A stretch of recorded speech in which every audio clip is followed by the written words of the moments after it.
Hello all of you. हम लोगों ने पिछले क्लासेस में बहुत सारी चीज़ें कवर कर ली है। Number system, polynomials, Euclid division, linear equation, coordinate geometry, ये सारी चीज़ें हम लोगों ने अब तक कवर कर ली है। लाइन्स एंड एंगल्स ये भी कवर कर लिया हम लोगों ने। अब आज हम लोग पढ़ेंगे ट्रायंगल्स के बारे में। ओके, तो ट्रायंगल की कुछ प्रॉपर्टीज़ के बारे में तो मैंने लाइन्स एंड एंगल्स में डिस्कस किया था, लेकिन आइए हम लोग जानें कि ट्रायंगल क्या है। ओके, तो any figure which is enclosed by which is bounded by three line segment, then that figure is known as triangle। क्या मतलब हुआ कि देखिए, एक ये फिगर है, ये 3 लाइन सेगमेंट से इनक्लोज्ड है, इस फिगर को क्या कहेंगे? ट्रायंगल कहेंगे। ये एक फिगर है, 3 लाइन सेगमेंट से इनक्लोज्ड है, इसको क्या कहेंगे? ट्रायंगल कहेंगे। ये एक फिगर है, 3 लाइन सेगमेंट से इनक्लोज्ड है, इसको क्या कहेंगे? ट्रायंगल कहेंगे। बात समझ में आया?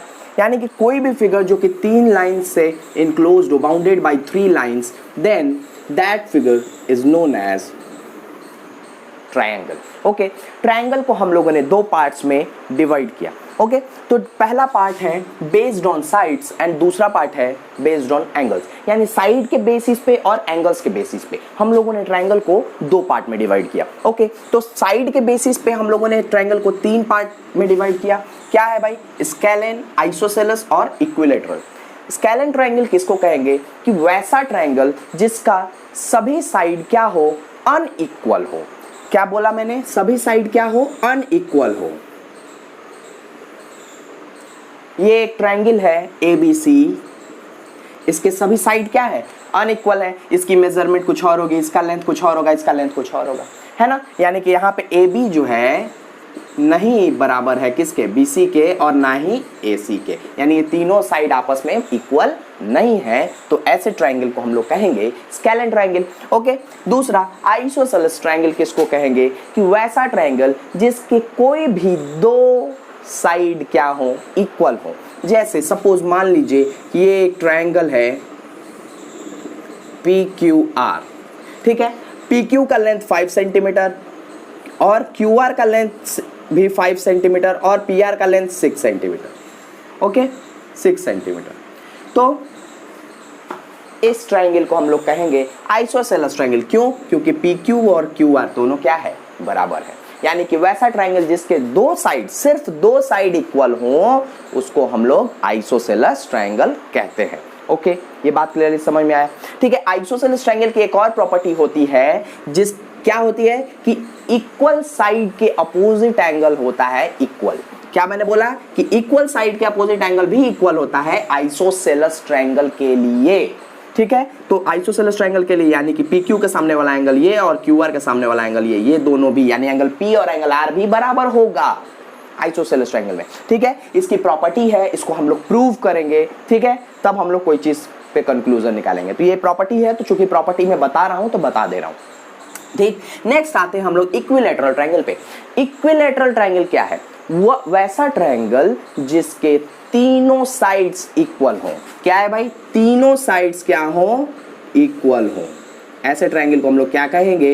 इक्विलैटरल ट्रायंगल कहेंगे। जैसे ये ABC एक ट्रायंगल है, ये भी मान लीजिए AB साइड बराबर है AC के और BC के, यानी तीनों साइड क्या है? इक्वल है। तो ऐसे स्थिति में हम लोग उस ट्रायंगल को इक्विलैटरल ट्रायंगल कहेंगे। इतनी बात समझ में आई? इक्विलैटरल ट्रायंगल की क्या प्रॉपर्टी समझ में आई? कि इसके साइड्स इक्वल होते हैं और एक चीज और होता है, इसके तीनों एंगल भी इक्वल होते हैं। ये इक्विलैटरल ट्रायंगल की प्रॉपर्टी होती है। ओके, इक्विलैटरल ट्रायंगल की प्रॉपर्टी ये होती है कि इसके तीनों एंगल कितने डिग्री के होते हैं? 60 डिग्री के होते हैं। क्या होते हैं? तीनों एंगल 60 डिग्री के होते हैं। बात क्लियरली समझ में आया? ठीक है, तो ये था हमारा बेस्ड ऑन साइड्स। ठीक है, ये हमारा classification of triangle based on sides था। अब आते हैं based on angles.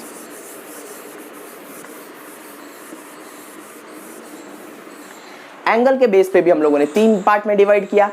Acute angle triangle, right angle triangle और obtuse angle triangle. Okay, acute angle triangle क्या होता है? कि वैसा ट्रायंगल जिसके तीनों एंगल जो हो 90 डिग्री से छोटे हों।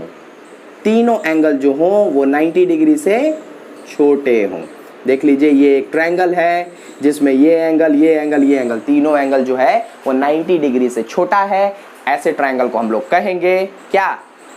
Acute angle triangle. इतनी बात समझ में आ गई? Okay. Next, right angle triangle क्या होता है कि वैसा ट्रायंगल जिसका कोई भी एक एंगल जो है वो 90 डिग्री का हो। राइट एंगल ट्रायंगल वैसा ट्रायंगल है जिसका एक एंगल क्या हो? 90 डिग्री का हो। इतनी बात समझ में आई? ओके। तो देखिए यहाँ पे एंगल बी क्या है? एबीसी एक राइट एंगल ट्रायंगल है, राइट एंगल एट बी। बात समझ में आया? राइट एंगल ट्रायंगल की एक प्रॉपर्टी होती है कि राइट एंगल के सामने वाला, राइट एंगल मतलब 90 डिग्री है ना, राइट एंगल के सामने वाला जो साइड होता है वो लॉन्गेस्ट साइड होता है और इसको हम लोग क्या कहते हैं? हाइपोटेन्यूज कहते हैं। बात समझ में आया? ठीक है, कितनी बात क्लियरली समझ में आ गई? ओके। आप लोगों ने पाइथागोरस थ्योरम भी पढ़ा हुआ है, ठीक है। पाइथागोरस थ्योरम क्या कहता है, ठीक है। अभी उसकी प्रूविंग तो नहीं पढ़ी है आप लोगों ने, लेकिन हाँ ये जानते हैं आप लोग कि पाइथागोरस थ्योरम होता क्या है, ठीक। नेक्स्ट आते हैं ऑब्ट्यूज एंगल ट्रायंगल पे। ऑब्ट्यूज एंगल ट्रायंगल वह ट्रायंगल है जिसका एक एंगल जो है वो 90 डिग्री से ज्यादा हो और 180 डिग्री से छोटा हो।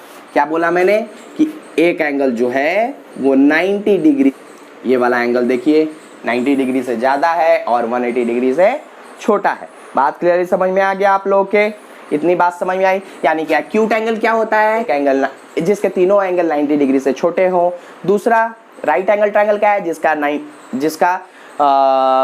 एक एंगल जो हो 90 डिग्री के इक्वल हो। और ऑब्ट्यूज एंगल ट्रायंगल क्या है? जिसका एक एंगल जो है वो 90 डिग्री से बड़ा हो लेकिन 180 डिग्री से छोटा हो। बात क्लियरली समझ में आ गया आप लोग के? ओके। तो नेक्स्ट अब हम लोग आते हैं ट्रायंगल्स की प्रॉपर्टी पे कि ट्रायंगल, सभी ट्रायंगल की एक प्रॉपर्टी तो जरूर होती है और वो क्या होती है? Angle sum property. यानी कि तीनों एंगल का सम जो होगा, ये मान लीजिए 1 2 3, यानी angle 1 plus angle 2 plus angle 3 is equal to कितना होगा? 180 डिग्री होगा। Angle 1 plus angle 2 plus angle 3 is equal to कितना? 180 डिग्री। ये है एंगल सम प्रॉपर्टी, ये तो आप लोग पढ़े हुए हैं, ठीक है। नेक्स्ट, आप लोग जानते हैं कि किसी भी ट्रायंगल का अगर एक साइड एक्सटेंड करते हैं तो उसके फारदेस्ट एक्सटीरियर एंगल का जो, उसके दोनों इंटीरियर एंगल का जो सम होता है वो इक्वल होता है किसके? फारदेस्ट एक्सटीरियर एंगल के। बात समझ में आए? यानी अगर मान लीजिए ये 4 है तो एंगल 4 बराबर क्या लिख सकते हैं यहाँ से? एंगल 1 प्लस एंगल 2, ठीक है। ये दोनों चीजें, ये दोनों प्रॉपर्टीज मैंने लाइंस एंड एंगल्स के वीडियो में प्रूव करा रखी है, ठीक है। लाइंस एंड एंगल्स का मैं इसमें डिस्क्रिप्शन में लिंक दे दूंगा, आप लोग वहां से जा करके लाइंस एंड एंगल्स में भी देख सकते हैं। ओके, इतनी बात तो समझ में आ गई? तो आज के लिए इस वीडियो में इतना ही है, ठीक है। नेक्स्ट वीडियो में हम लोग कॉन्ग्रुएंसी को कवर करेंगे कि कॉन्ग्रुएंट ट्रायंगल किसे कहते हैं, कॉन्ग्रुएंसी क्या होता है। ओके, तो thank you all of you for watching this video.